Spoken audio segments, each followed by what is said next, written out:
maintenant, ça suffit. La politique à l'égard de l'Afrique, ça peut être que d'aider sans cesse à ce que l'on se parle, à ce qu'il y ait de la démocratie et à ce qu'on vote.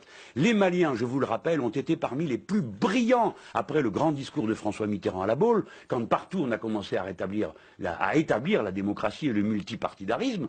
Eh bien, les Maliens ont été parmi les plus formidables, les plus exceptionnels. Donc il ne faut pas douter des Maliens. Ils ont une aptitude à la démocratie et à la bonne compréhension. Alors si demain, un gouvernement malien, avec ses propres armes, sa propre armée, sa propre légitimité fondée sur le vote des citoyens, prenez la décision d'aller faire la guerre à des troupes qui seraient arrivées d'un autre pays armées par d'autres pays, ce serait une autre situation. Mais là, il s'agit, alors qu'on a un pouvoir brinque-ballant, d'aller implanter tout d'un coup nos armées en aidant je ne sais quel condottiere du coin, mercenaires de toutes sortes que l'on rassemblerait, rameuterait, pour aller faire quoi, hein? Se battre contre, vous m'avez dit quoi là, l'AQMI, le machin, c'est-à-dire quelques bandes armées qui sont là, qui prennent prétexte de l'islam pour se livrer à toutes sortes de banditisme, qui n'ont rien à voir avec l'islam, il suffit que vous vous renseigniez auprès des musulmans, ben, tout ça est une honte. Donc commençons par rétablir, aider les Maliens à se redonner un État, une armée et une démocratie, et ils seront capables de régler eux-mêmes les problèmes.